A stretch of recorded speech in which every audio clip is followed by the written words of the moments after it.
Hello, everyone. Hi.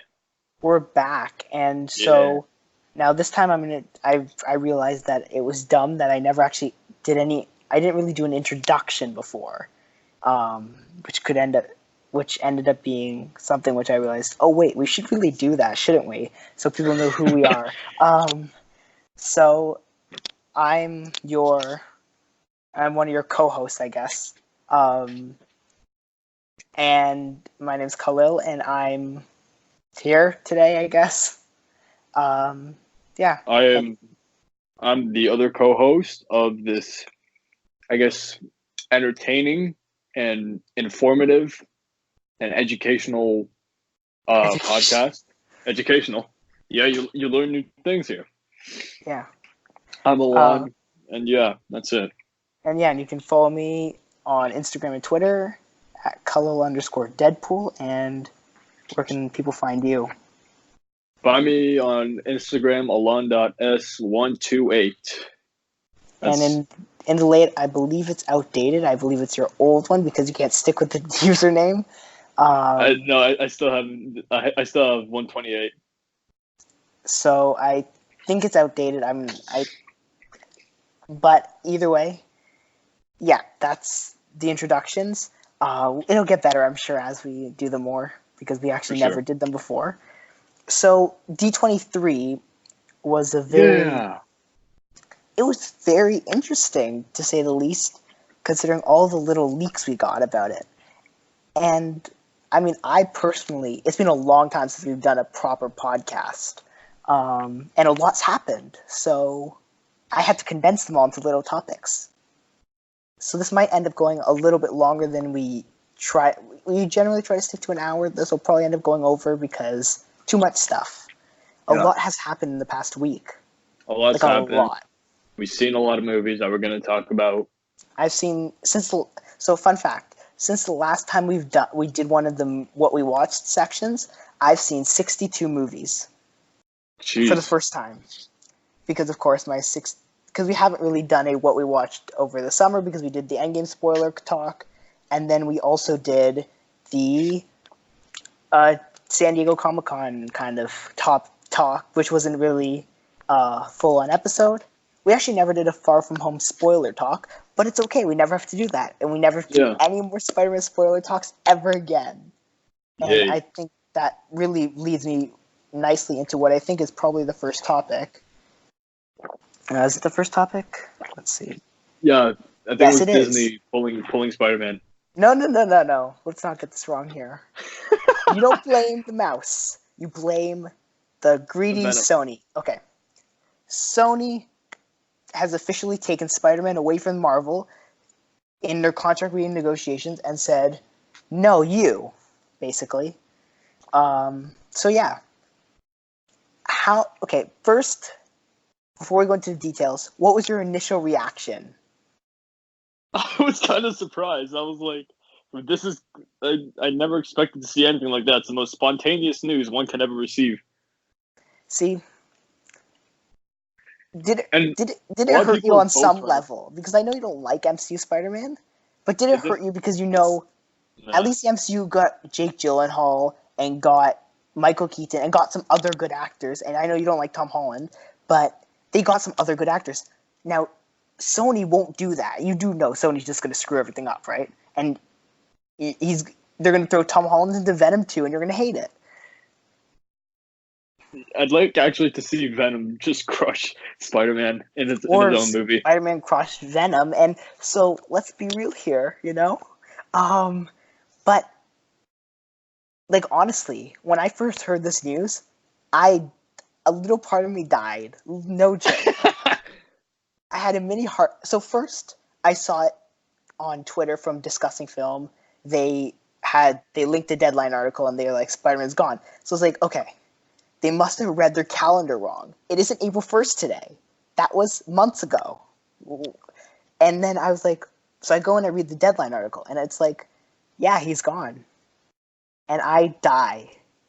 A lot of people are boycotting Sony now. See, So, like, No Time to Die is not going to make a lot of money because of the huge Sony boycott.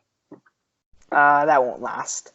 Let's see, this is the thing. the only boycott I think that's going to do anything is the Far From Home re-release, because it re-releases next weekend, and I don't think anyone's like, I'm not even going to watch that. I'm just like, nah. It's just a 4-minute fight scene. Like, what's the point? And it's the one from the trailer. It's the one with in the restaurant when the police say like whatever. So that's the 4 minutes. And so let's kind of talk a little bit about the practicalities of Spider-Man and what happened.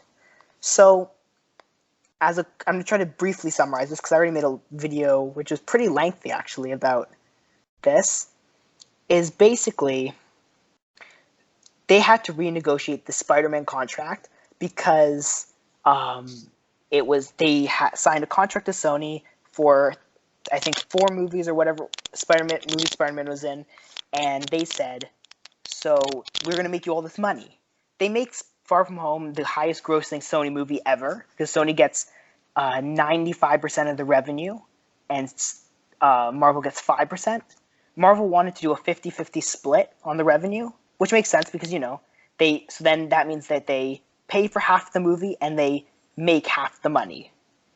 Plus, it's fair between the two studios. It makes sense. They literally made you your highest grossing movie ever, and you just sat there. You took the money from them, for the most part, and just said thank you.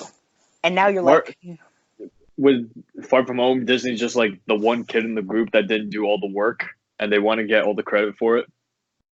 No. With Far From Home, Sony's that kid who takes all the credit, and Disney does all the work.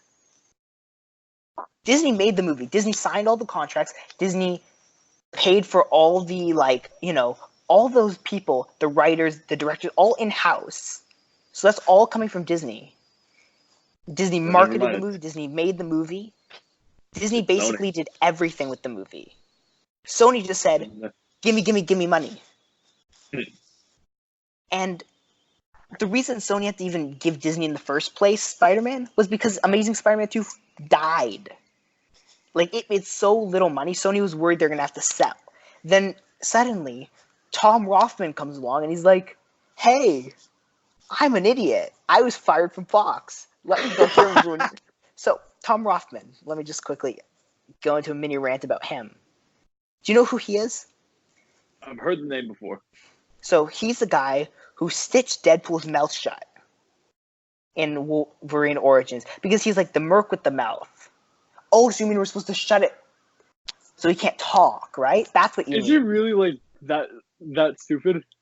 He's the one. Deadpool was supposed to have his red costume at the end of Origins, but he actually said, no. We are going to go like this. We're going to stitch his mouth together. And then we're going to make him like basically naked, and we're going to have like a bunch of weird like markings on him. We're going to make him like this weird ninja thing.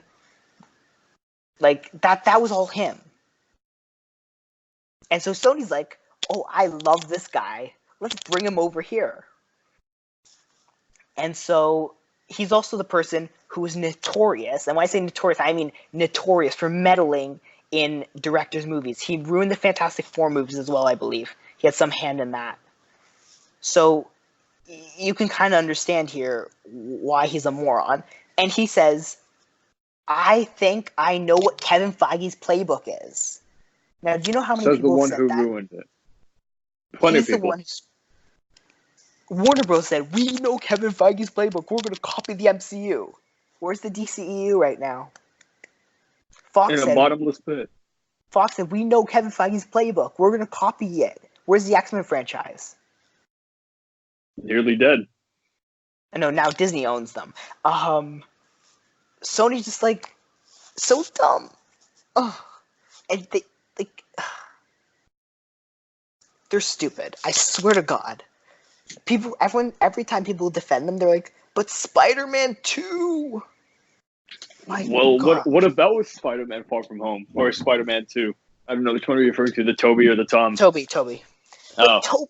Yeah, sure, they made Spider-Man 2, which was apparently, according to most people, good. I don't like it, but Yes, it was the best Spider-Man movie. But that was how many years ago? 17 years ago. There you go. 17 years ago, Sony made a good movie. And they also made Into the Spider-Verse, which I consider different. And then they said Venom, but the only reason a lot of people saw Venom, A, China, the Transformers movies made money, doesn't mean they're good movies, and also because people thought, they kept hinting, oh, it might be connected to the MCU, so everyone's like, oh, okay, I'm gonna go check this out. Like, And no Tom one Hardy. watched, He just has a lot of fans. yeah, and that. No one watched Venom because it was a good movie. Like, even you have to admit, Venom wasn't a good movie. It was a good movie. It was dumb fun. It was a good Like, movie. okay, well, you can think it's a good movie. The critics clearly didn't like it. Most people didn't like it. And it, like, nah. So, that's my little mini rant about Sony Spider-Man. Didn't Disney pull Spider-Man away and No. give it to Sony? Like, do you mean when they sold Spider-Man to Sony? Yeah. When they were going, no, actually, Marvel sold Spider-Man to Sony because they're bankrupt? Oh. Marvel sold Spider-Man to Sony for $7 billion when they were going bankrupt. And then when they also sold off, all the other properties. How does Marvel go bankrupt with all the money they're making? No. Way back when, before the MCU, before all this, before they were even bought by Disney. Remember when they sold off Fantastic Four, X-Men, Daredevil, all those people? Yeah. And Hulk and stuff? Yeah, at that point, that's when they sold it to Sony. And you do realize the only reason like Spider-Man PS4 is PS4 exclusive is because Marvel said, "Hey, you're making a deal with us. We'll be nice to you. We'll give it to you." But that's completely not like that could have been everywhere. And I'm assuming Spider-Man 2, if that ever happens, because now Disney's mad, like it's not going to happen with Spider-Man, like PS4 exclusive. And Marvel now won't be giving Sony any TV rights because they own all the TV rights. So it's like, Sony's just gonna shoot themselves in the foot. And let's be real here. How do you do a Spider-Man 3 and 4, which Tom Holland signed on for and Sony intends on doing, without, like MJ and Ned? Because Marvel signed Zendaya and whoever plays Ned, and so they can't actually continue. Nothing related to the MCU can continue in the new Spider-Man stuff. Nothing. You can't mention Iron Man's name, and you expect people to believe this. Can't mention Liz anymore or something like that. Liz Allen. I mean, you can recast her and then do that because she's on Marvel's contract. But the only people you can mention, and like Michelle Jones, for example, who's Zendaya's character, she's MCU original character. So Sony doesn't own her in any way. So Sony can't use her, right? Like, sure, some other characters, there's potentially they could kind of work that in. We all know the reason Sony wanted Spider-Man back. Because they want Tobey back, because they know that he's the best Spider-Man. No. They want him back because they want to shoot Uncle Ben again. Yeah. Because clearly, hasn't been enough of that. Okay.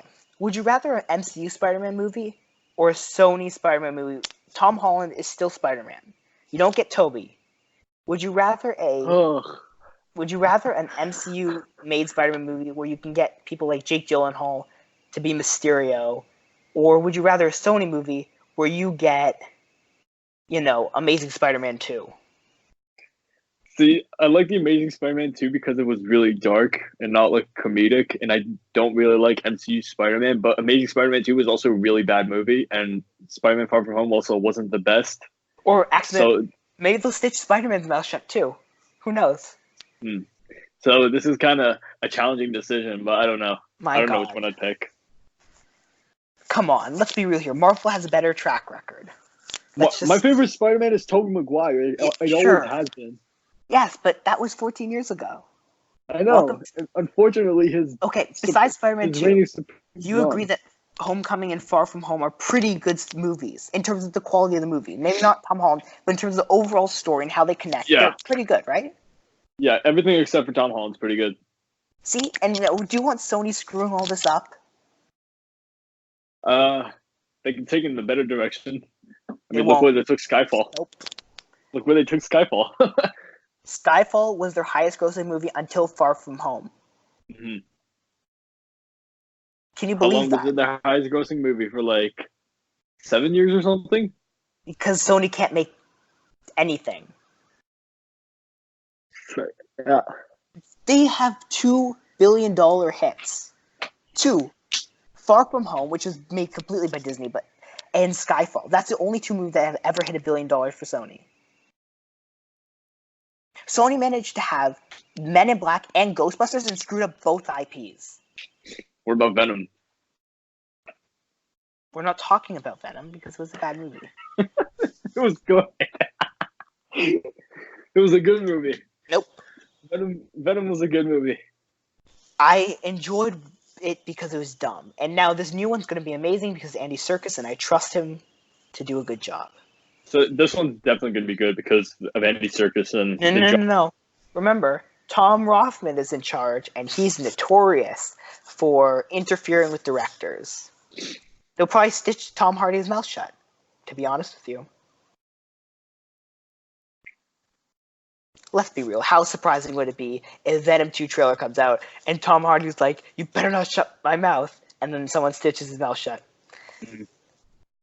That'd be weird. Or Spider-Man pops up at the end of Venom 2, and he can't talk because someone stitched his mouth shut. That's a weird ending. Courtesy of Tom Rothman. Sony's stupid. And this is the thing. The most reasonable person at Sony Pictures is the person who threw a sandwich at Kevin Feige. And she's not there anymore. Literally the only person who made the deal last time after throwing a sandwich at Kevin Feige is left to go to be with Warner Brothers. Now you got Avi Arad, the 9-year-old dude who's like about the dumbest studio executive to ever be, and Tom Rothman, the second dumbest studio executive to ever be. Didn't Avi Arad do Power Rangers? Like I said, the dumbest executive. Maybe, I don't know. But either way, that movie sucked, so, there's that. I don't know, actually, if he did Power Rangers. Either way, though, and I think you can check that. Or I can check that, or someone can check that. Yeah, I find that this whole Sony thing is a huge mess, in my opinion.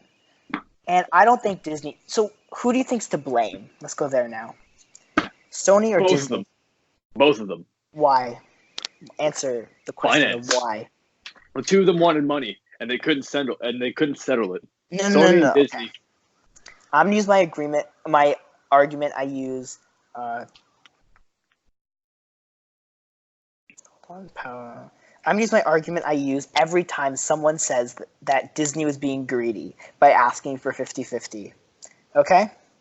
They weren't being greedy by asking for 50-50. No, but people think that they were. So I'm going to use my argument. Okay, so it's this thing, okay? So what they were doing is they were negotiating. Now, do you know what negotiation is? Yes. Tell me the definition, just for people who are listening. Negotiation is when 2 people try to reach an agreement upon something. And how do they do that? Generally, by conversating. Generally, you generally start high. You'll ask for something super high, and then they'll ask for something low, and then you'll find an agreement in the middle, right? But keep going down. That's how it works. Now, Sony thinks negotiation means, okay, they're going to ask for something high. We're going to ask for the same thing, and then they're going to ask for something a bit more reasonable, and we're going to run away. Because then they actually did bring their thing down to, I think it's 30% Disney and the rest Sony. Which is, again, fair, right? Yeah. I don't think he was involved in Power Rangers. I don't see it here. No? No. So it was probably somebody else I was thinking of. Probably, yeah.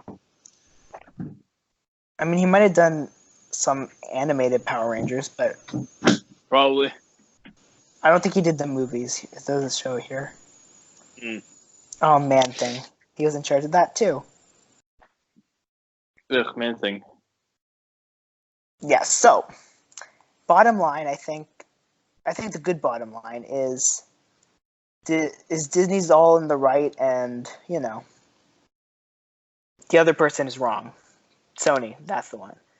And Sony will make one more Spider-Man movie. It'll bomb, and then we're all good, because then they will have to be forced to sell, and it'll be great. I'm sure Disney will just at this point just say, okay, here's $7 billion. Just go count your money, because it's more money than you'll ever make off Spider-Man again. Give us everything, all his characters. Here are the live action here are the animated TV rights. You can do your Into the Spider-Verse garbage. Keep all the animated rights to Spider-Man. Just give us the live action rights, and you can go do whatever the hell you want in the corner. Yep. Just $7 billion, and you get to keep Into the Spider-Verse because you did well at that. That was a good movie for you. I think that seems like something Disney would end up doing, because they just get bored of this and they're like, okay, fine, here you go. Here's our wallet. Just take whatever you want. Leave us alone now. I mean, Fox was annoying them with the X-Men, and then they're like, ha. And then Disney got them. Yeah, and then Disney's like, okay, fine, we'll just buy you. Problem solved. I mean, I wouldn't even be surprised, though, if Disney actually just bought Sony and then just kept Spider-Man and just sold off every other Sony IP to, like, Universal and Warner Bros. And just said, here you go. Just take these. We don't want them. Because, I mean, they could do that. And they wouldn't have a monopoly, because Warner Bros. Still puts out 30 movies a year. Sure, no one sees half of them, but, they still put out the majority of movies, so, it's not a monopoly. Yep. So, yeah, Spider-Man's gone. Wait, what'd you say about people not seeing the majority of what? About Warner not Bros. seeing Movies. Warner Bros.? Warner Bros. Puts out like 50 movies a year, and half of them no one actually watches because... Oh, okay. Because I was like, The Matrix Reloaded made $732 million. No, half of them. Like, yeah, no. Then I understood. They have all those, like those super small movies no one cares. Like, people care about their DC movies, and then a few of their other properties. That's it. After that, no one cares. So, Disney, Marvel. Let's talk more about them. Don't you just love Marvel? Yes, very Aren't epic. They're the overlord. That's what they are. That's false. So, I will disagree with that. But anyways, Disney at D23, Kevin Feige basically said, Spider-Man, time to solve this little issue. Here's 3 more properties we're getting TV shows just for the kicks of it all. Yeah. Now go cry in the corner about Spider-Man, but here's your 3 properties so you can be happy again. So, do you know what those 3 properties were? No. I mean, you do, but anyways, I'll tell you what. Was it those 3 TV shows? Yes. She-Hulk, Moon Knight, and Miss Marvel. What else? Miss Marvel. Which is now my most anticipated Phase 4 project, just reasons. Anyways, and in Miss Marvel, they found the new Spider-Man, the new child face of the MCU, and so there's that. Moon Knight is going to be the darkest Disney Plus show, and grittiest Disney Plus show, because of course it's based on a vigilante with multiple personalities. And She-Hulk is going to be, for the moment, the Daredevil replacement as the lawyer superhero of the MCU. And of course, She-Hulk means that Disney probably was like, hey, Sony, you don't want to make a deal with us? Fine. Universal, can we borrow She-Hulk for a TV series? Oh, great, you're not doing anything with them anyways? Cool. And then that happened. So, what do you think? I don't know. Moon Knight seems pretty good. Then again, you haven't seen, they haven't actually released anything besides the logos for those things. Mm-hmm. But I've seen some Moon Knight in comics, and he's a good character for Now for they will Disney Plus to make a probably show have about to. him. They'll probably have to tone him down on Disney Plus, just because. Unfortunately, But that doesn't mean that, for example, let's say, maybe he shows up in the R-rated Blade movie. Maybe then, if he shows up there, you can actually tone him back up, and you can have him be a bit more violent, right? yeah, Because you can do that kind of thing. Same with Deadpool. You can if you want to do like a Disney Plus show, you tone him down a little bit, but then you can give him his own movie or whatever, and you can actually make him all vulgar and whatever, right? So at the end of the day, it still works. Like, maybe you have Moon Knight team up with Ghost Rider in his TV series. Well, that's on Hulu, which is going to be R-rated. Well, guess what? You could have him be a bit more violent because you actually are able to do that, Now, I mean, someone like Miss Marvel obviously won't be like an R-rated character, but still nice. But of course, Kevin Feige wasn't done with us, because if he were to stop getting us excited, then what's the point of? Then he wouldn't be sticking with his MO. So instead, he also gives us a bunch of posters. Well, he gives D23 a bunch of posters that we see. Do you know which posters I'm talking about? Black Widow posters, and there was one more. There are two more, I think. Winter Soldier and Falcon and the Vision TV show. Yes, those ones. And then I think there's something small for Eternals, but it wasn't really anything worth mentioning. It was just like photos, pictures of Richard Madden and Kumail Nanjiani and Angelina Jolie as the characters. Actually, no, that's a good point, though. The Eternals thing, the actual cast and the costumes came out. Richard Madden, Kumail Nanjiani, Angelina Jolie. And they also introduced a new person who's going to be in the Eternals. And I believe, I'm trying to remember the character right now, or the actor right now. Do you remember who it was? For the record, unfortunately, not Keanu Reeves. Not yet. Don't expect this in the next couple of seconds to say Keanu Reeves. I mean, I think Keanu Reeves will still be in the Eternals. I think what they're going to do is they're going to try to keep him a secret for as long as possible, and they're going to try to have it be more of a surprise. Oh, right, I know who it is. It's Jon Snow from the Kit Harington. Yeah, Kit Harington. That's the guy. Yeah. He's going to be playing Black Knight, and the other one is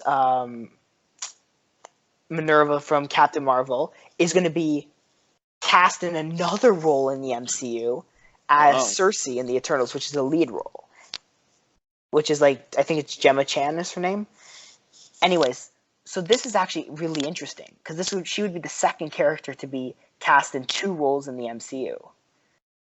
The first being Mahershala Ali as Blade and as the dude in Luke Cage, Cottonmouth, I think. Oh, right. So, yeah, Gemma Chan, because I think, this is my opinion, and I think this is something they'll keep doing, is they'll be like, hey, why don't we use people who we've underused? Like, let's say Karen Gillan, who plays Nebula. Like, she's covered in makeup and has a voice modulator the entire movie.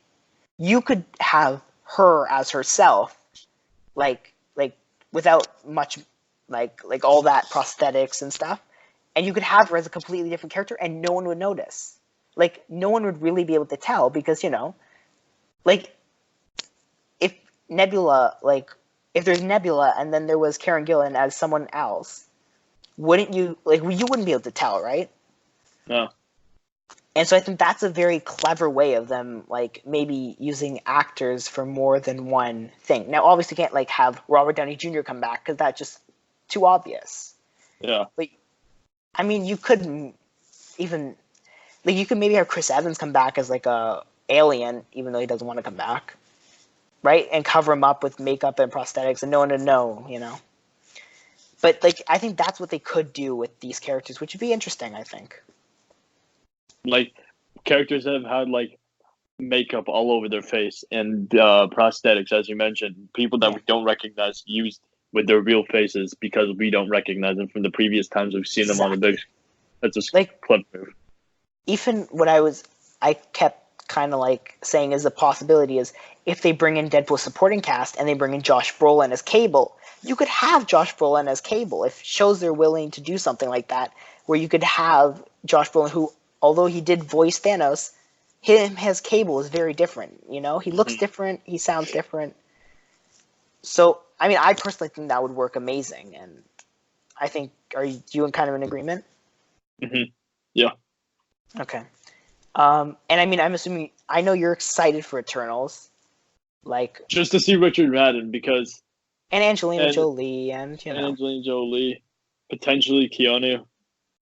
probably, I still think there's a good chance he's going to be in it. Richard, I'm still waiting on Bodyguard season 2, dude. He's got to finish Eternals first. But I actually really want, like, I think Eternals is going to be a movie you don't expect to be excited for, and then suddenly you're like, oh my god, this is the best thing ever. Like, one of the actors came out and said, hey, the Eternals could easily beat the Guardians and the Avengers. Like, they're the most powerful team of heroes. Which is, you know, pretty cool. I mean, having, like, these super powerful eternal beings. And, of course, you have Black Knight as well, by Kit Harington. Now, Black Knight, of course, is a character who, although he isn't an Eternal, he's going to be, I believe, they're going to kind of make him the human, and because, of course, he would have a love interest of Cersei, and they would have, like, that relationship, and it would be shown, you know, humans and Eternals and how they kind of coexist and over the ages. Bond. Exactly, and because this movie does take place over thousands of years. So that's pretty cool, I mean, you know. And then we have the Black Widow poster. This poster. Okay, I want to know your initial reaction to this thing. Okay, Black Widow is literally Lucy. It is literally Lucy.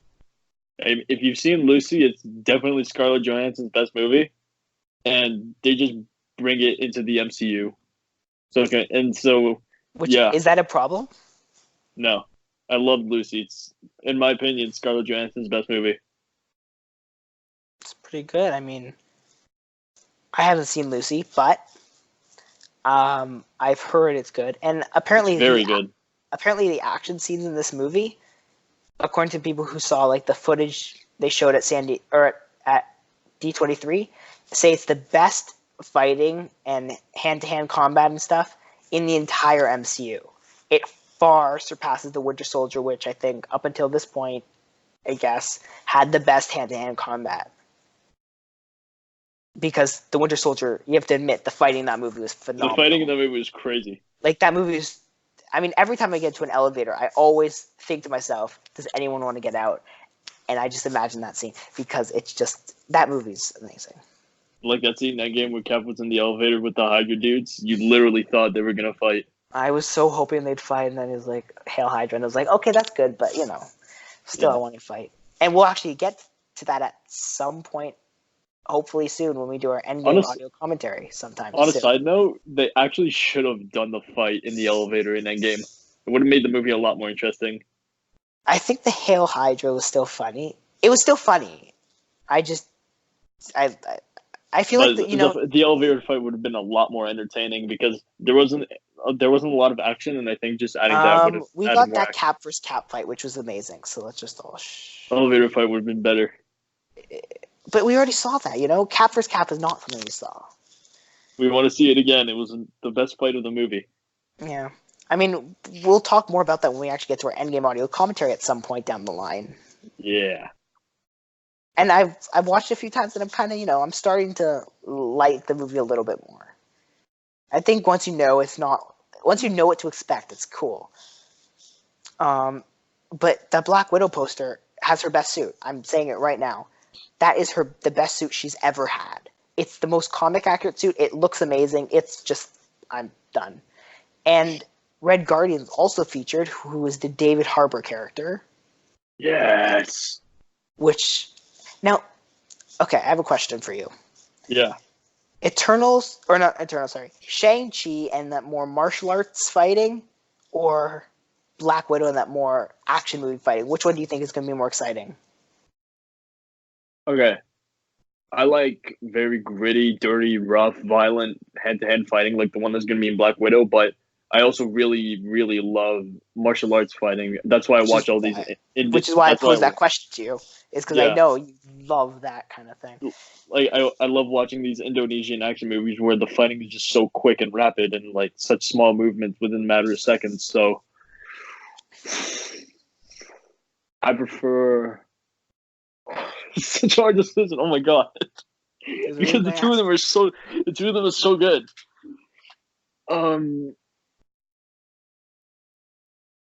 Fast fighting like Shang-Chi or the Indonesian action movies I watch are more entertaining and more intense and rapid. Gritty, dirty, rough, violent fighting like in John Wick is just more like, how do I say this? It's a lot more fun to watch. Yeah. So I think, and I personally think, Black Widow, Eternals, and Shang-Chi will all be hits for you. Just because they've all got little things. Like, Eternals has the cast. Shang-Chi has that kind of martial arts fighting. Now, we don't know how martial arts it's going to be, but I have a feeling Marvel's going to go full-on Bruce Lee and just kind of like show Shang... Because that's Shang-Chi's character. He's like, he's a like a skilled martial artist. That's his whole. He's the Black Widow of China, and you're gonna have Black Widow with that more gritty fighting. And I think those three movies are gonna just hit. Each one is gonna hit for you, and I think that's gonna be like that's the trinity of MCU movies, which are really they're making just for you. I have this feeling. They're like, okay, there's one more person we got to appease. Okay, let's make these three movies. If that doesn't sell them, then, I don't know what will. And then, and then the R-rated Blade movie with Mahershala Ali, who's a great actor, and, Blade. You better make an R-rated Ronin movie. You're getting a Hawkeye TV show. I want an R-rated movie. That's a lot better. But it's bad that Clint killed people. Because that's what internet people say. I'm trying to mock internet people. Because people are all like, oh, well, Bucky killed a few people and suddenly the whole world's against him. Ronan, a bunch of innocent people, sorry. And then Ronan kills a bunch of bad guys and suddenly everyone's like, oh, cool, you're back. Welcome back. Now, I mean, obviously, then differentiate bad guys and good guys. But, you get what I'm trying to say. So, yeah, I mean... Now, WandaVision, that's the other one. Or second other one.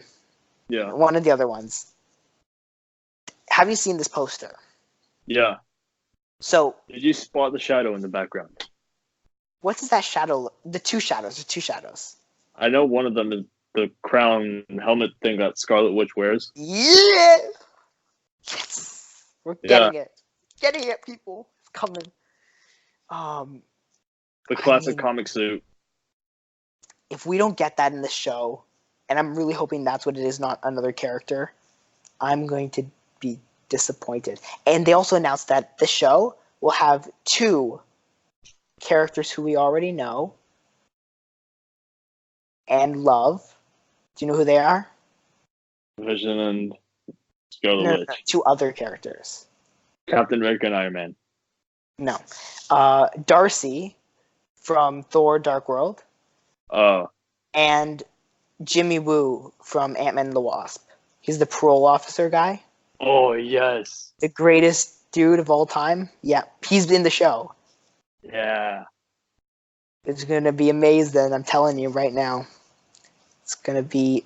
Like, that show is slowly becoming a super hype show for me. And... on top of that, you're getting the little girl from Captain Marvel. You're getting Catherine Hahn in some role, which is going to be great. Probably the villain. And when you think about this all is going to probably end up taking place in Scarlet Witch's head of some sort. And it's going to have some sort of impact on the multiverse, which is going to set up Doctor Strange. It's really cool when you think about it too, right? It's like Scarlet Witch has lost two people she loves, so she's gonna go nuts. And she's gonna start like creating things, and it's going to be nuts, and it's going to be amazing because it's nuts.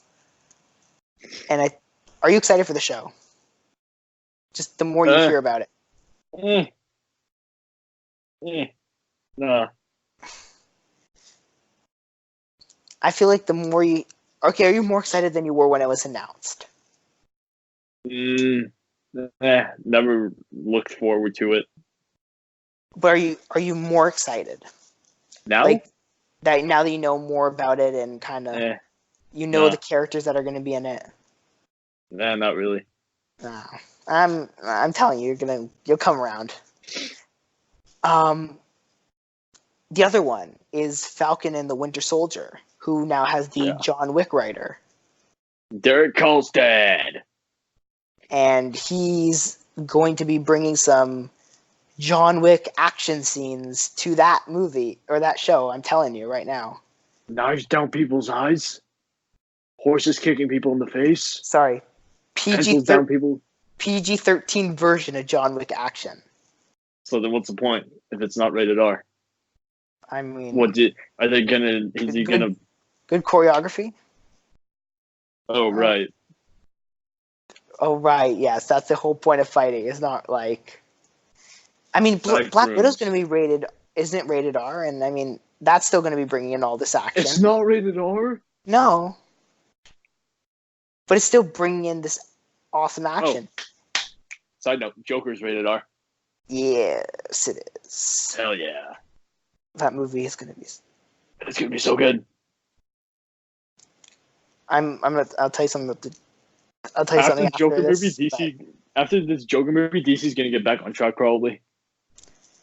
They have been on track since Aquaman, but okay. This Joker movie is going to be so good. It is. Oh my god, Joker's really good, yeah. And then Birds of Prey, where they're getting your favorite director to kind of... Stahelski.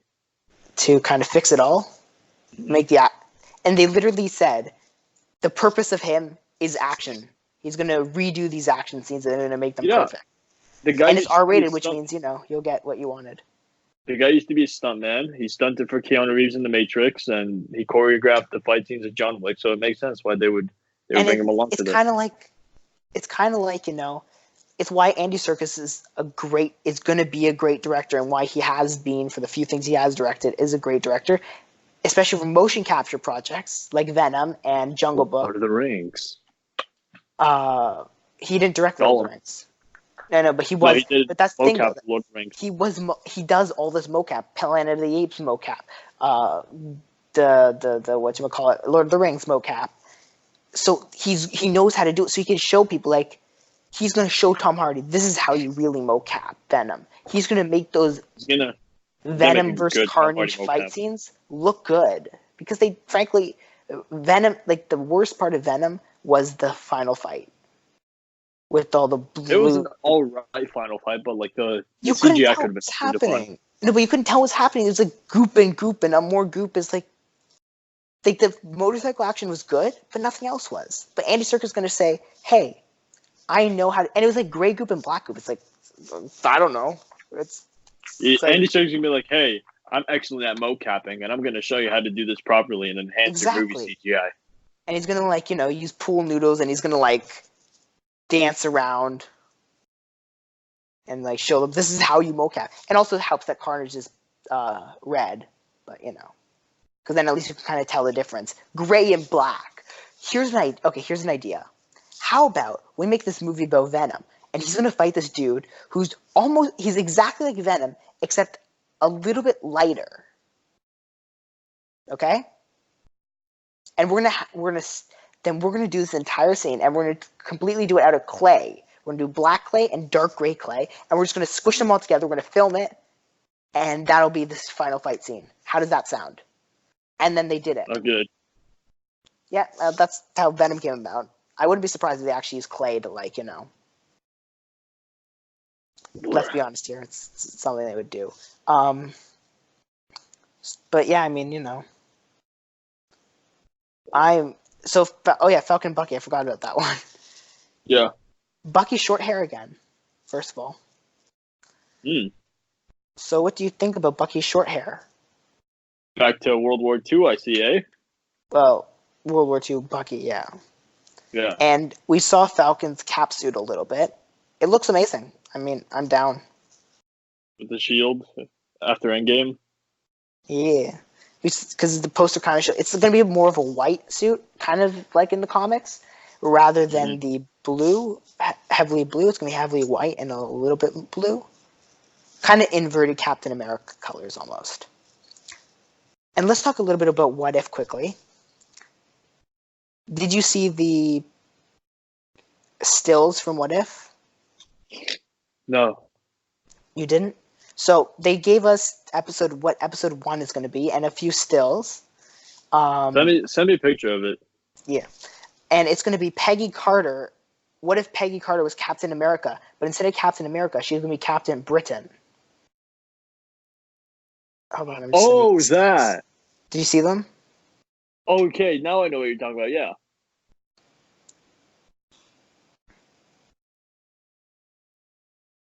And they showed us the I know. Yeah, I know what you're talking about. There. Okay, yeah. So, and that's the animation style of the show. What do you think? Mm-hmm. I love it. I think it's unique. You know? Animated. Why not bring actors, like real actors, to it? Not make it animated. Let me tell you the exact rationale behind why they're making it animated. So, they said, we're going to start off with a what if for every single movie in the MCU. Right? So we're going to start with Captain America, the First Avenger, and we're going to keep going through the timeline, and every movie is going to get a what if. Which means it makes perfect sense that you wouldn't, you have to do them animated because animation is the only way you can get away with not doing a 2-hour what if, you know? And you're going to need an insane budget. Like, look at how big of a budget the movies have, right? If you were planning on trying to cram that into 30 minutes, you're going to still need a huge budget, right? This allows them to do a proper what if without worrying about the budget, and at the same time, make sure that we still get to hear the actors, right? Like, it's still the same cast as the regular MCU. They're going to have no new voice actors. Everyone's reprised. So it's going to sound the same. It'll just, look a bit different, which makes sense for the fact that it is kind of like a multiverse thing. I think it's a unique look for an animation, and I like it. Personally, I love it. And, I mean, are you excited for this one at all? Not the biggest fan of animated stuff, but, the fact that they're bringing the OGs back is a clever idea. And you're going to get, for example, Captain America Winter Soldier. You'll get a what if for that. Endgame, you're going to get a what if for that. Thor the Dark World, you're going to get a what if for that. And that'll probably be what if the Dark World was good. A good what if for Endgame would be what if Thanos snapped his fingers in the final fight. I'm assuming that's what it's going to be. What if Thanos won again? And, I mean, that'll be amazing. Infinity War, you're going to get a what if it'll probably... That one's probably going to be what if Thanos didn't snap his fingers. Well, what if... I think it might be what if Thor went for the head, but the problem is I feel like what it might be something else, Like, what if Doctor Strange didn't look into the future? Or something like that. Because I feel like if Thanos didn't snap his fingers and Thor went for the head, Thanos would die. End of story. Like, the movie's over. Right? I feel like if you did something like what if Doctor Strange, or what if, instead of going back to space, the Avengers went to Earth? Like, how, they brought Thanos' ship back to his planet to fight? What if they ended up going back to Earth? Right? Or something like that, Or what if Hulk came out or something? That's what I think, personally. Or what if Thanos didn't get the Soul Stone? Or something like that. What if Thanos didn't kill Gamora? Yeah, something that, because I feel like that makes more sense, personally. And I think you can kind of agree with that, right? No stones, no snap. But he still has a bunch of stones, so it's going to it'll be interesting. It could be interesting there, right? Yeah. Or what if that stupid rat never stepped on the button and Scott never came out? Stupid What rat. if Captain Marvel never found Tony Stark and Nebula in space? And again, right, if Thanos... There's plenty of options that they can do what ifs for. And who knows? Maybe they'll do more. Like they'll say, if it's really popular, they'll be like, okay, let's go back through the MCU and let's go. Let's choose certain points again. And let's do more of that, or let's keep going with this. But yeah, I'm excited for that personally. I'm like, give me. Yeah. Next, I think,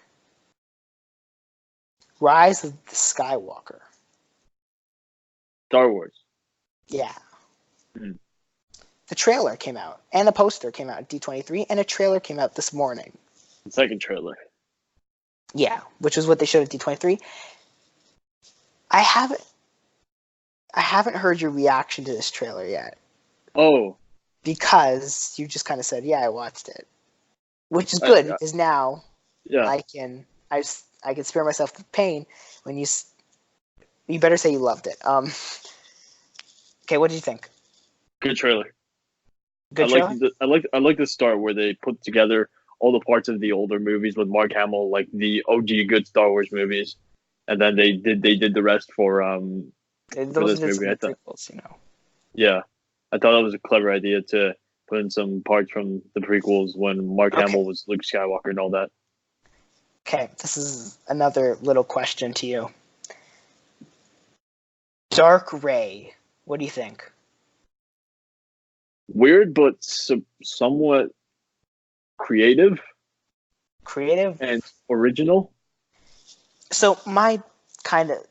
Okay, first of all, that double-bladed lightsaber is perfect. Darth Maul. Yeah, basically. Except it comes up and it's like a double thing. It's not... Yeah. Oh, yeah. It had that. That's so cool, though. I want it. Oh, that's going to be so good. This is... Okay, can we... I think this is going to be better than Endgame. Considering that Endgame wasn't really too good of a movie, I think it might be as well. I feel like this is going to be not only probably the best Star Wars movie, but I think it's going to be one of my favorite movies of the year. Easy. I think it'll probably be number one. Comes out like in December of this year, right? End of the year, yeah. It comes out next to Jumanji, which now I bet Sony's regretting putting Jumanji literally the day Star Wars comes out. They're probably, because Solo, of course, didn't make too much money, and Jumanji actually kind of made The Last Jedi kind of like, work for its money. But this movie, I think now Sony's kind of sitting there like, oh shoot, we shouldn't have done that. Jumanji, because Jumanji's gonna die. There's no way Star Wars doesn't completely demolish Jumanji opening weekend. Yeah. Like, this is a movie J.J. Abrams is awesome. Lando's back too, which is great. Older Lando, not childish Gambino Lando. But still, Billy D. Williams, no one's complaining. Yeah. Good Lando. Both Billy Williams and Childish Gambino were good Landos. Or also getting an Obi-Wan show, which is something I kind of want to throw in there. Oh, yeah, that's true. Yeah.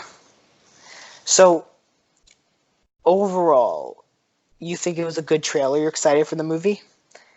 It was a good trailer. I'm not sure about the excitement. I mean, yeah, I will go see it. That's for sure. I mean, of course you're going to see it. We're going to have to talk about it. Go see it.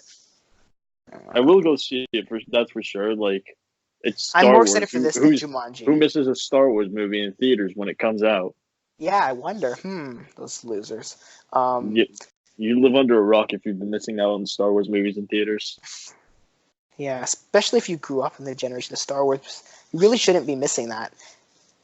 Although, to be fair, we didn't, and we didn't miss it. But, We weren't alive back then. Yeah, it's not our fault. But yeah, I mean, Star Wars is going to be amazing. And it's the end of the Skywalker saga, which is going to be amazing too. No. But it's okay because there's still more Star Wars. You're getting Game of Thrones, new Star Wars. Because they saw the prequels when they came out back in the 1900s, and it's the end of Star Wars as they knew it. I mean, it was. And then Disney got it, and it was good Star Wars. Well, I'm not going to say George Lucas' Star Wars was bad because it wasn't. It was amazing. It's Star Wars. It can't be bad. There's never been a bad Star Wars movie before. Last Jedi. No, I love it. I love it as a movie. See, this is the thing. I love Last Jedi as a movie.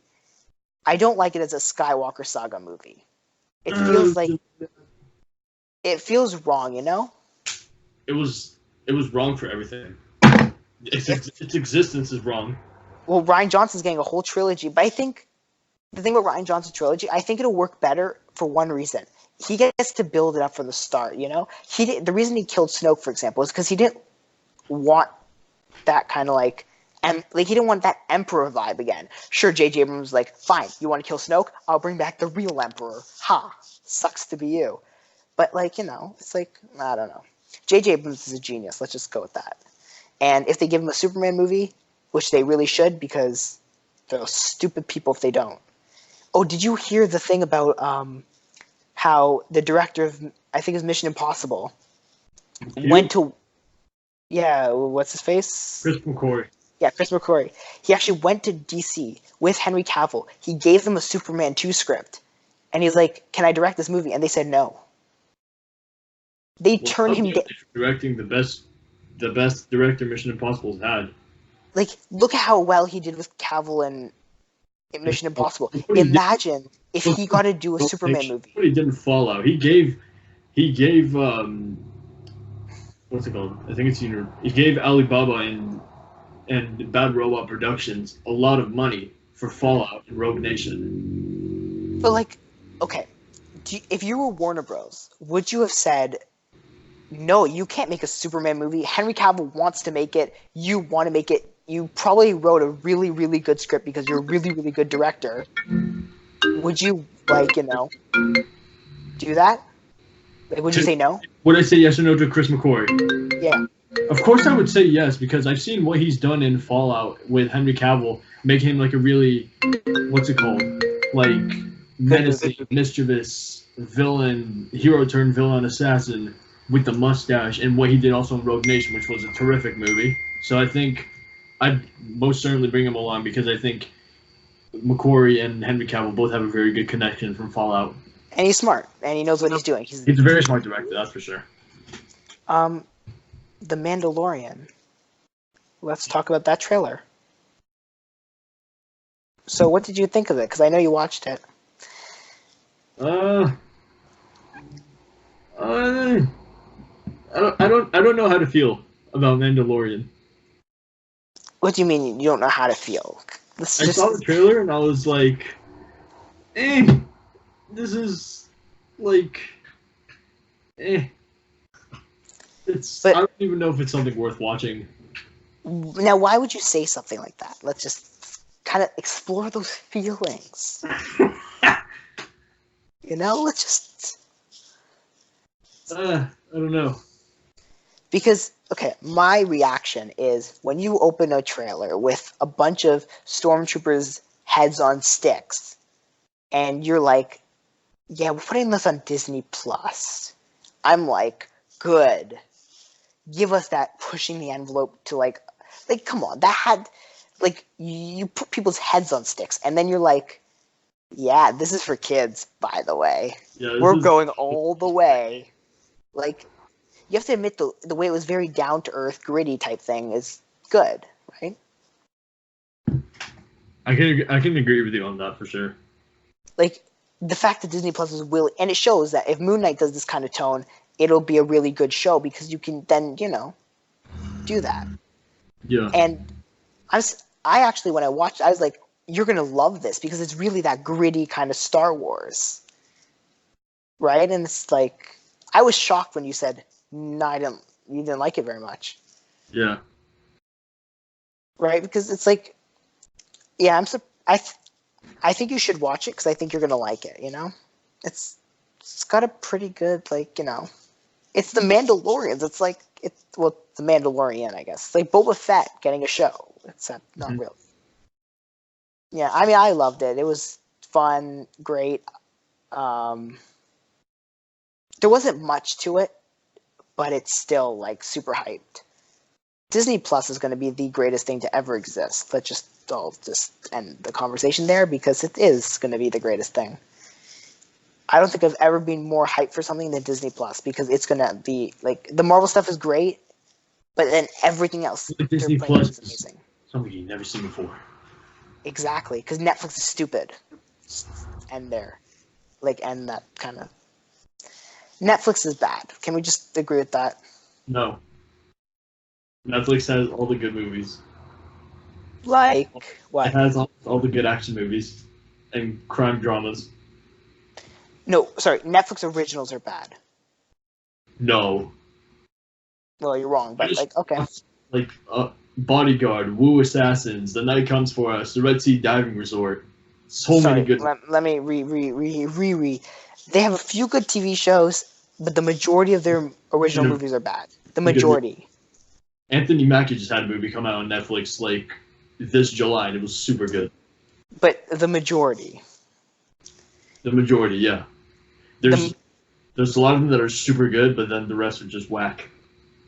Disney Plus is going to make everything super good, and they won't run themselves into like $12 trillion in debt. So, there's that. And it's cheap. Disney Plus is cheap. It's $8.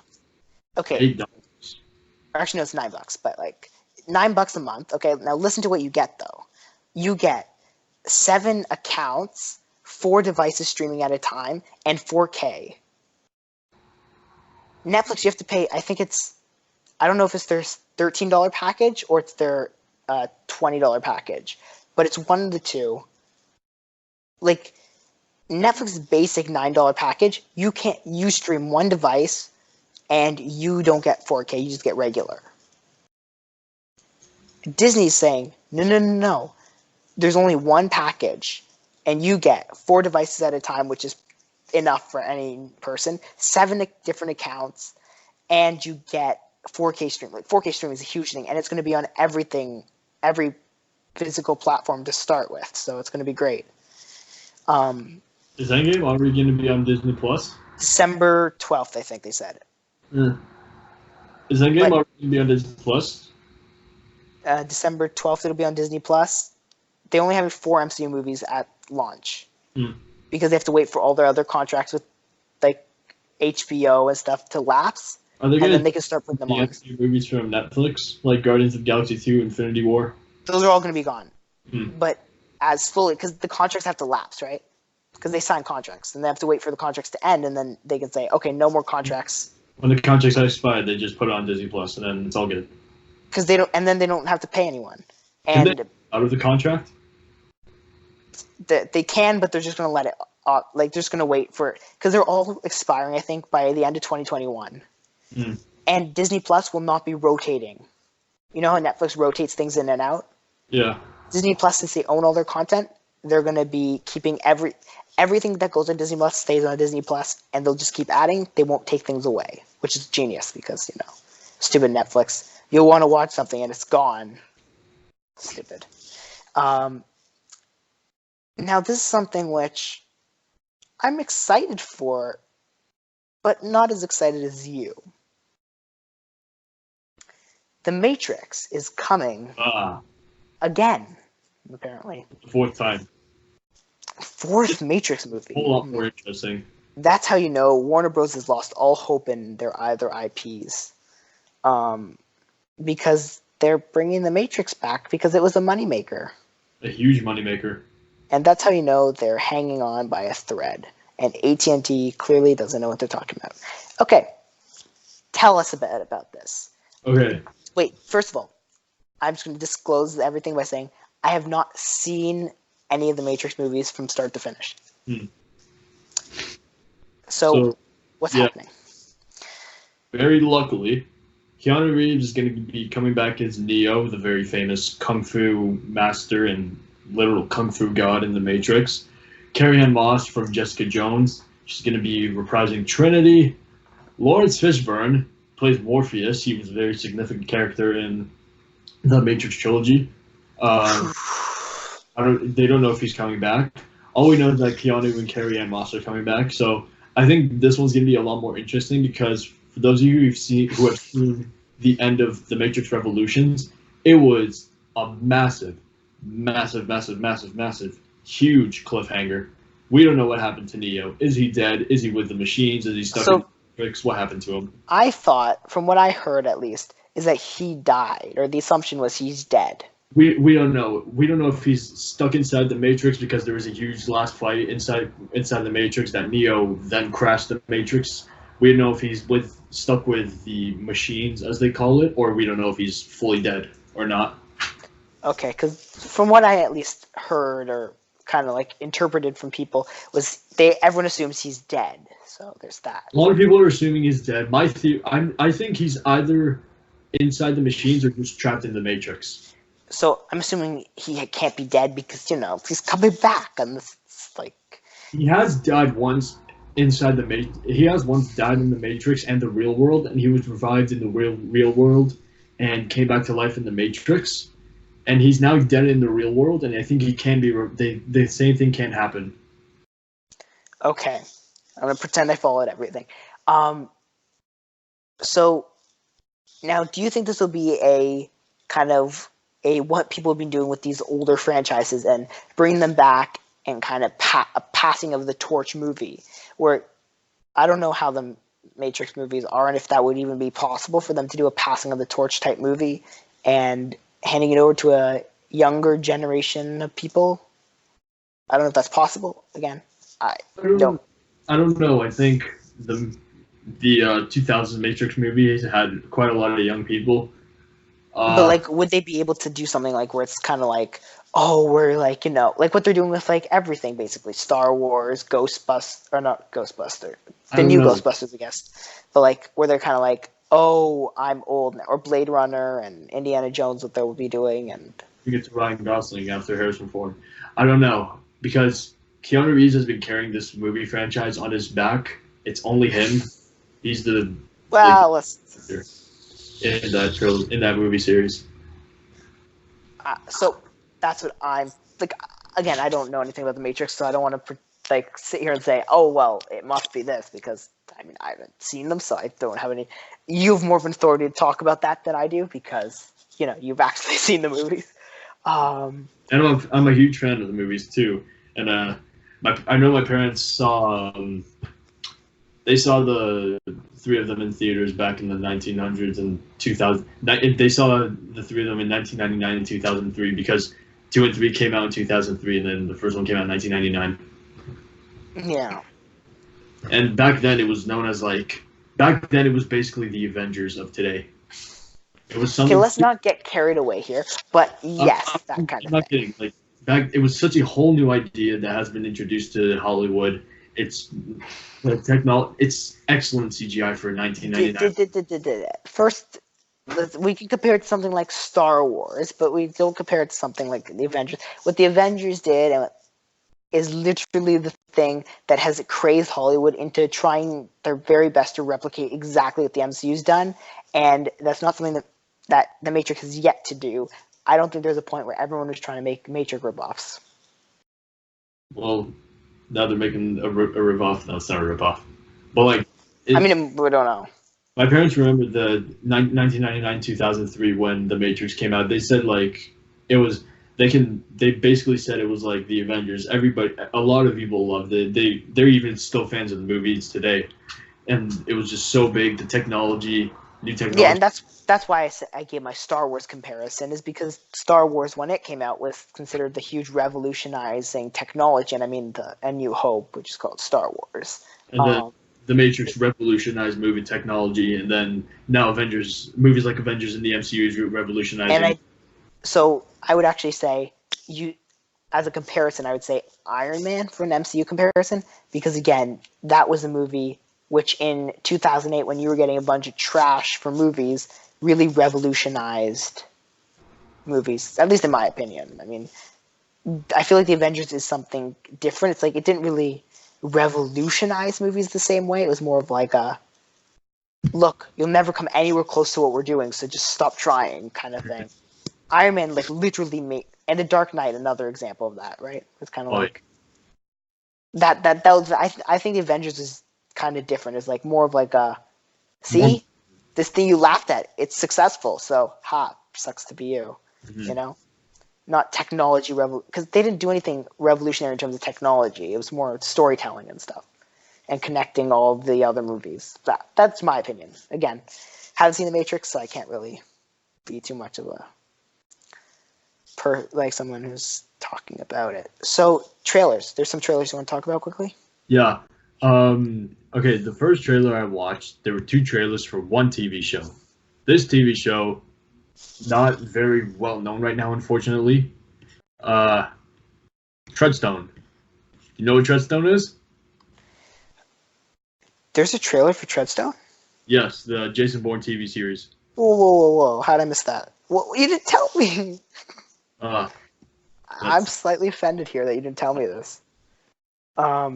It's like a short 1-minute trailer.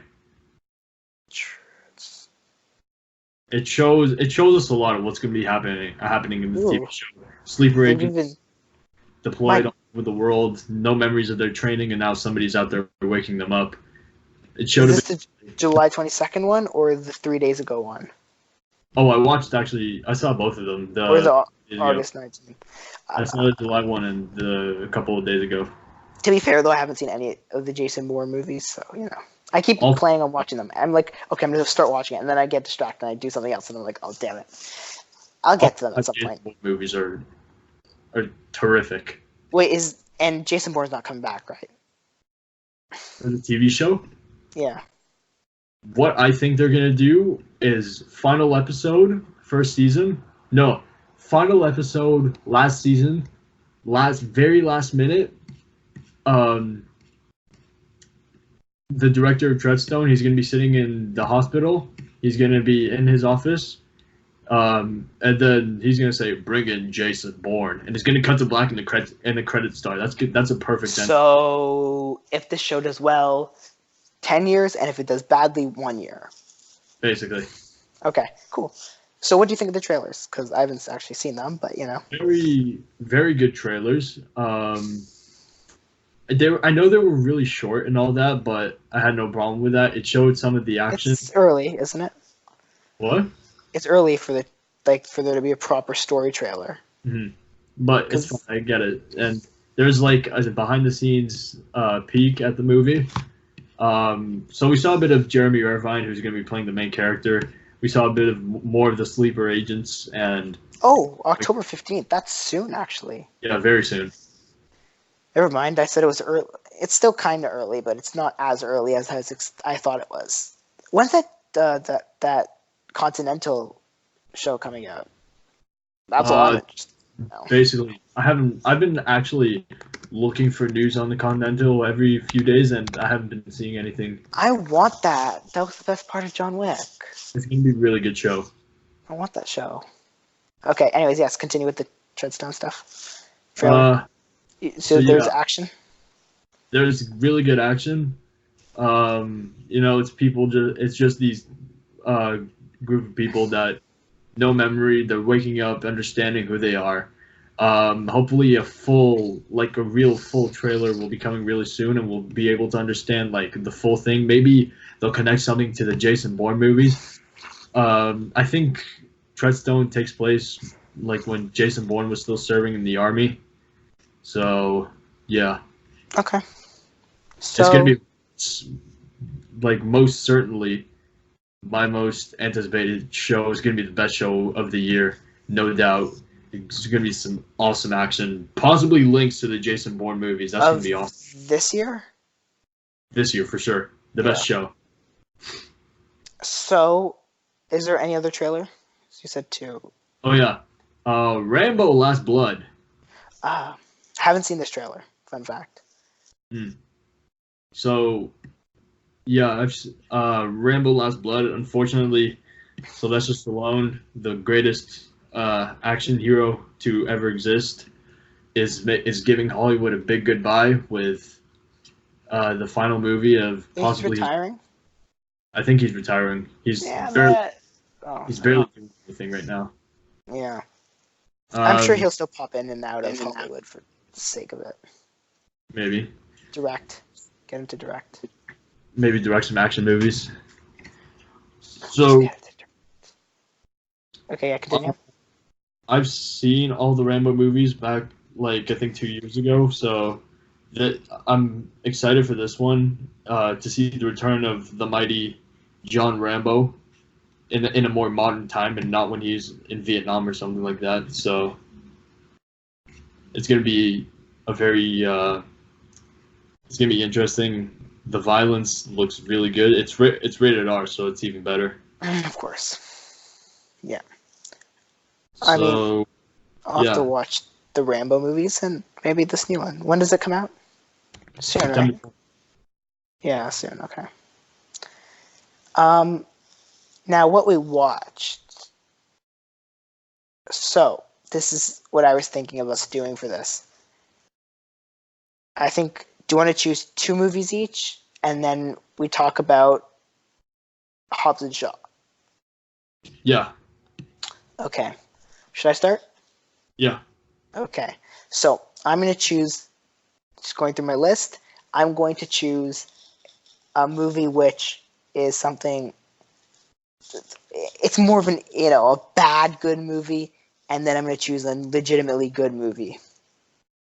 So the first one I'm going to choose, which is the bad, good movie, is called Status Update. It's complete trash. Complete trash. Yet at the same time, I've watched it twice. It's stars Olivia Holt, who plays Dagger on Cloak and Dagger. It stars the guy Austin from Austin and Ally, but it's not a Disney movie. Funny enough, it's got 2 Disney Channel stars, but it's not a Disney movie. Anyhow, it's this super trash movie that's somehow entertaining about this dude. Okay, and I rant about this movie tons. I've ranted like tons of people about this movie, and so basically, it's about this dude who goes to this kiosk, gets this phone, which grants him magic powers. Well, he can it's a social media thing where you put your status on this app, right? The social media app, and it goes out into the universe, and the thing you wish for comes true. But of course, as anything with where you can do anything, of course the movie's got to be stupid about everything, and trips over itself a bunch with how the wishing works. And of course, there's a lot of times where he says he wishes for things, and then it happens, but not in the way you expect. Kind of be careful what you wish for, kind of stuff. Mm-hmm. It's the most cliche movie of all time. I highly recommend not watching it. At the same time, I recommend you watch it. Yeah. That pretty much sums up the movie. It's a mess. It's not consistent at all. It's got a good musical number at the end, though, so there's that. Olivia Holt's great in it in terms of acting. Yeah, I mean, it's pretty bad but good. That's literally how I can frame this movie reasonably. It's bad but good. So yeah. Good. So yeah, if you're wondering if that was a recommend or warn, it's kind of both, Yeah. Okay, what's yours? First one. So thing is, the only movie I didn't see, not the only movie I saw that wasn't in theaters was a movie I've already seen once or many times.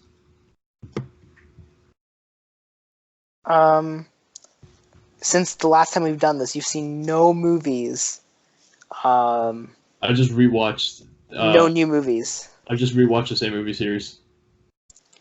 I find it hard to believe. You must have seen something. No, the only movies I've seen this summer were in theaters. I have no time to watch. I had no time to watch movies on Netflix or anything like that. Okay. Well, tell us about that movie, which I know you're thinking about talking about. Yeah. The one you watched in theaters, but just don't spoil the ending. Wait, so I talk about the movie I saw in theaters. Yeah. Okay. Angel Has Fallen. Just don't spoil anything, because I haven't seen it. I won't spoil anything. Okay, cool. But yeah, I saw Angel Has Fallen. I've seen it twice already.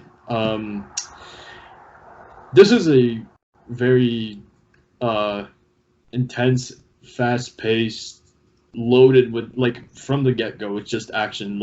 Boom. 2 minutes in, and Mike Banning's already training. Rapid action, Mike Banning in action, wearing a helmet and a really badass black suit, and just really in a training session.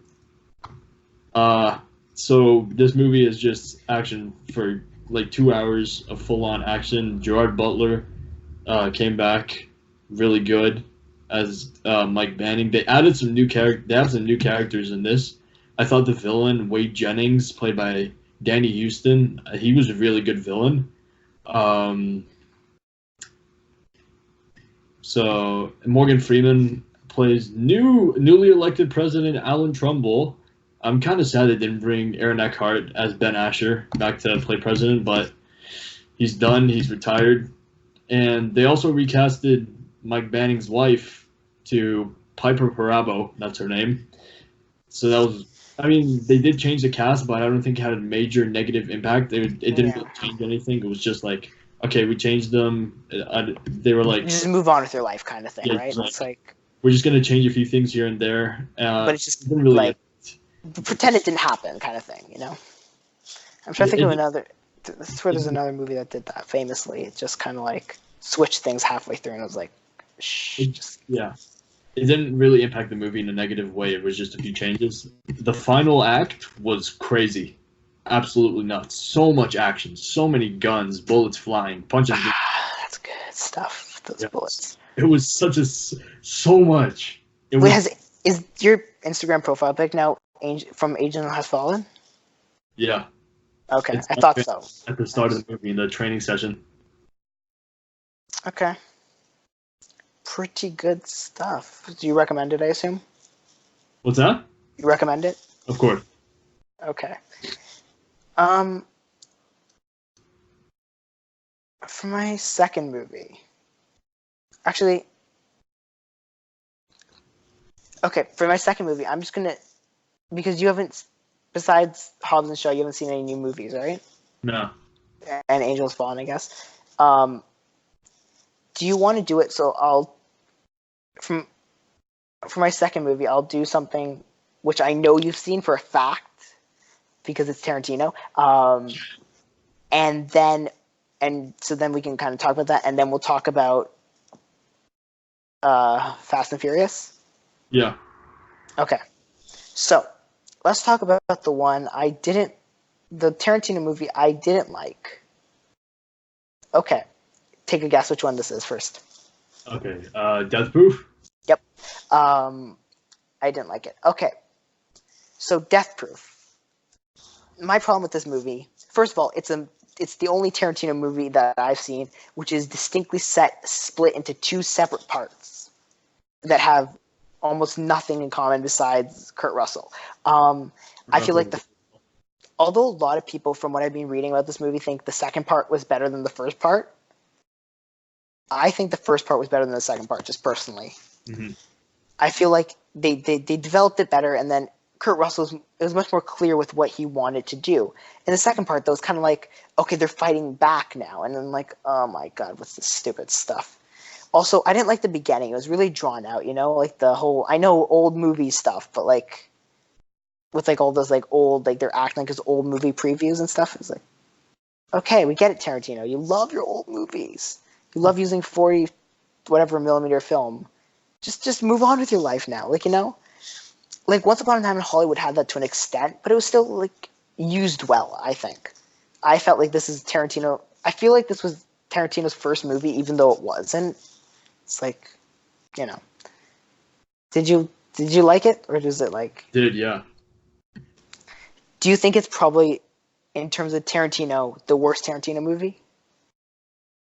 No, all of his movies were awesome. But if you had to rank them, which would it come at the bottom, even if it's like close? Let's see. Just because Kill Bill, both of them were still pretty good. Kill Bill 2 I like better than 1. What other movies does he have? Django Unchained. That was another one I was like, eh. That was really good. Pulp Fiction is good. At the bottom of the list, I'd put Jackie Brown. Really? It felt weird. But see, like, Jackie Brown to me felt like a modern Hateful Eight. That's what it felt like. It felt like kind of that same kind of thing of like a who did it type movie, or who's scamming who, except more in a modern day, you know. Mm-hmm. I loved Hateful Eight. Fun fact: the only Tarantino movie I saw before the summer was Pulp Fiction, and I want to rewatch it at some point. I think just because I don't remember what I felt about it. Every other Tarantino movie I watched this summer, which is pretty cool. So yeah, I mean, I liked it. I liked it as a movie. It's like Thor: The Dark World. It's an okay movie, but it's bad in terms of other quality. I just compared a Tarantino movie to Thor: The Dark World, but we'll just move on with our lives. So yeah, I mean, if you like Tarantino and you like Kurt Russell is amazing. I mean, I'm not even gonna say for a second he wasn't, because he was. And that's just a fact. Kurt Russell's amazing, but it's not Tarantino's usual thing. Maybe he's trying something a bit different. I didn't like it, so So that's me, I guess. Would you recommend it? Yes, most certainly. Okay. I mean, I would say sure. If you want to watch it, watch it. Yeah. I don't think it's like a must-watch Tarantino movie. I think a must-watch Tarantino movie is something like Reservoir Dogs, which I think is definitely one of his best movies. Actually, I think I'm just gonna check my ranking list for it. It ranked pretty high, I think, overall. Let's see what my favorite Tarantino movie was. I think it was Reservoir Dogs. Yeah, it was Reservoir Dogs. Hateful Eight was number 2. Inglourious 3. Once Upon a Time in Hollywood 4. Jackie Brown 5. Pulp Fiction 6. Hateful Eight Part 2 7. Or not Hateful Eight Part 2. Kill Bill Part 2 7. Kill Bill 1 8. Django Unchained 9. And Death Proof 10. And of course, Kill Bills are technically 1, so it would be 9 movie. Yeah, that was me. So Fast, Hobbs and Shaw. Let's talk about that. Yeah. So this is like a bit of a different Fast and Furious movie because it was a spin-off to two characters that Fast and Furious people. Okay, let's just be honest with ourselves for 1 second. I need to put this on the record. Yeah. Fast and Furious has never been, since the first one, it's never been about racing cars. That's just the first one. Whatever was you say. Racing. Yeah, but ever since the first one, it's never been about cars. It's just been action. They throw cars in there, but yeah. Anyways, continue. So this is a bit of a different Fast and Furious movie. It's a spin-off based on DSS agent Luke Hobbs, MI6 spy Deckard Shaw, and other MI6 spy Hattie Shaw. And Luke Hobbs and Deckard Shaw just can't get along. If you've seen Fast and Furious 8, you'd understand, or Fast and Furious 7, that big fight they had in the office they were in, and their disputes in Fast and Furious 8, you just know Luke Hobbs and Deckard Shaw do not get along well. But throughout this movie, they were also working on their bond together. So I think now for Fast and Furious 9, I think Jason Statham and Dwayne Johnson are coming back for it. I think because Hobbs and Shaw happened, they'll have better chemistry. And aren't they going to space in 9? I swear the director said something about space being on the table. Mm-hmm. My God, it's so dumb. Anyways. But I think now that Hobbs and Shaw happened, they'll have a much better connection and better chemistry in Fast and Furious 9 if they do come back for that. See, I almost see. This is my thing about this movie. First, let me disclose again. I've seen the first Fast and Furious movie, and I've seen parts of the most recent one, Fate of the Furious. Mm-hmm. Other than that, I haven't seen anything. Did you watch a prison fight in Fate of the Furious? No, I don't think so. That was the best part. But from someone who has almost no knowledge of these properties, I felt The Rock, it was not his best performance. Then again, like, it's kind of like all The Rock's performances are subpar. But I think the chemistry of Jason Statham and Dwayne Johnson is the most perfect thing. Mm-hmm. Dwayne Johnson, Ryan Reynolds, Jason Statham, Vanessa Kirby, they all have phenomenal chemistry together. And Idris Elba, too. Oh my God. It's probably phenomenal. This movie series has had. Phenomenal chemistry. Like, if there's one thing I would say about this movie that's like 100% like perfect, is the chemistry. Now, I want to know if this is just me. So, anyone who's listening to this, even if you've seen the movie and you kind of like you know. Also, spoilers. I should have said that before. Spoilers, because we'll talk about the ending. But, okay. Is it just me, or are the action scenes in this movie super choppy? Like, especially the car action scenes. Mm-hmm. They cut so much. It hurt me in the theater. I was like, oh my god, this hurts. Now, that might have just been me, but I felt like it was really choppy, especially the cars action scenes. Was it just me, or did you notice that? I think it was just you. Okay, cool. I just want to make sure. Now, the pure genius fight scene was that final one with the slow motion punches. It's the first time I'm happy it was raining, because the slow motion rain while they're punching was perfect. That was the art. It was perfect. I think the best fight was the apartment fight in Hattie's apartment where Deckard Shaw just took on those mercs. That final fight with Rock, Idris Elba, and... By the way, Idris Elba's Brixton super soldier could easily destroy Captain America. Nope. Yes, bulletproof. Oh yeah, that's because he's basically Superman. He's Black Superman, as he said in the movie. Mm-hmm. I didn't like that. The fact that he's Superman. I'm Black Superman. Okay, who's the voice? Just tell me that, and then we'll kind of... The voice of his... The boss. Who's that? Do you know? Do we know? No. So we're not supposed to know. Because he's like, I know who you guys are. So I'm like, I don't know. Maybe it's just I don't know because I'm not, there. Like, I haven't watched all of it. But we don't know who the voice of the, like, bad guy, boss of the humanitarian, whatever the hell it is. Okay, cool. Just want to make sure I'm on that. So clearly they're going to give us a sequel to this because they set it up for a sequel. Mm-hmm. I mean, I'll watch it probably. So I'd recommend it. I mean, it's pretty good. Very good movie. Yeah. The story is predictable, but it wasn't surprising, Unless you have anything else to say about that. No, I mean, the action, the fighting was good. Car chases were good. Very good villain. Overall, very good movie. Okay. Are you ready for box office? Yeah. So we're going to be talking about the weekend of August 23rd to 25th. I know for a fact Angel's Fallen is number one this week, or that weekend. So I'll start with 5, which is The Lion King. Ugh. At 8 million. Let's say 8 million. I can't read. Are you on the box office? Yeah. You are? Yeah.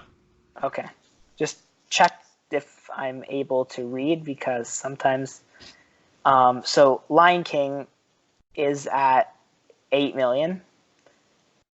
Hobbs and Shaw is at 8 million. Mm-hmm. Just slightly above it though, making it number 4.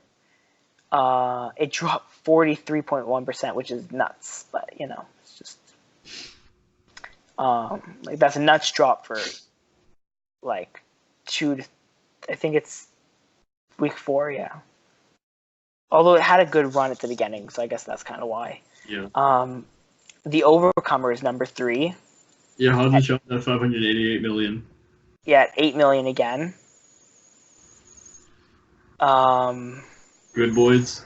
Good Boys is number 2 at 11 million. And then the greatest of them all. Angel's Fallen with 21 million. That's nuts. So it's already made half its budget. Although technically, if you want to say a quarter of its budget, because you cut it in half. But this is pretty good. I mean, I'm just trying to think of something else to say that kind of to add on to this, but So next week, let's do that. Next week, predictions. What movies come out next week? I can check.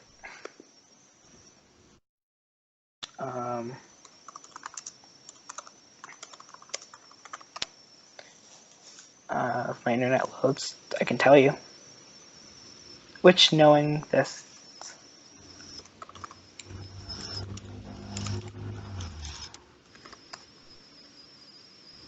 why am I doing that?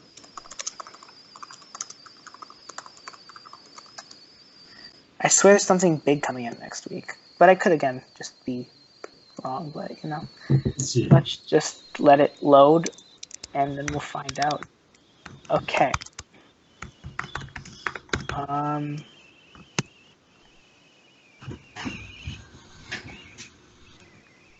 So.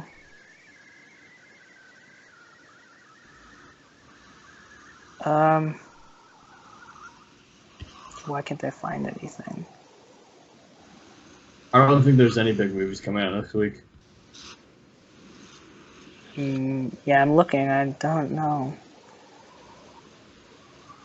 Next week on the 6th, I know It Chapter 2 is coming out. No, that's 2 weeks from now, because that's September 6th. Yeah, that's all I know. But okay, That movie's gonna be so awesome. Joker's not for a while. Yeah, Joker is October 4th. Okay, I don't know why I can't see any of this stuff right now. Release schedule. I don't think there's any huge anticipated movies coming out next week. No. Yeah. I don't think any of these are actually yeah, none of these look big. No big movies coming out next No, it week. looks like nothing. Yeah. So it's just Angels Fallen, then there's nothing, and then just It Chapter 2. So let's do those predictions then for next week. All right. So I'm gonna type these down.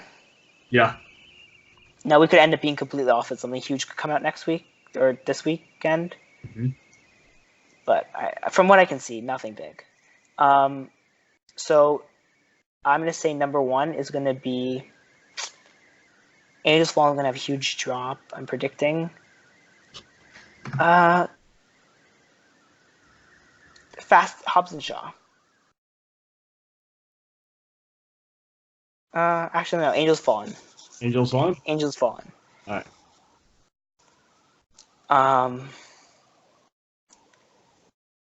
I think Good Boys stay number 2. Uh-huh. I think 3. Fast and Furious will go to number 3. 4. The Lion King. 5. Overcomer. Alright. I'll do mine.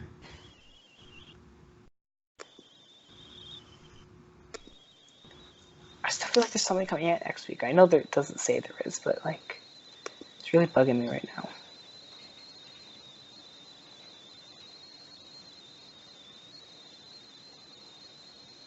So what do you think number 1's going to be for next, or 5, I guess, or 1, whichever way you want to start? I did it. Number 1 is Angels Fallen.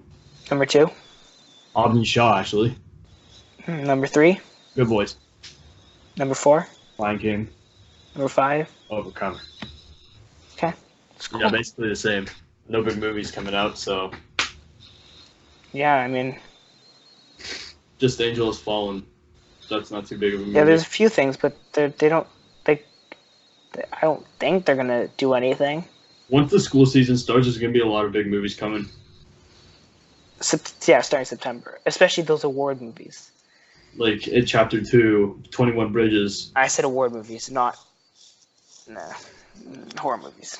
21 Bridges, It Chapter 2, Joker. Ad Astra. Oh yeah, that's gonna be awesome. Brad Pitt not being funny though, so it's not. I mean, if you've seen Fury like I have, you get used to Brad Pitt not being funny. I don't like non-funny Brad Pitt.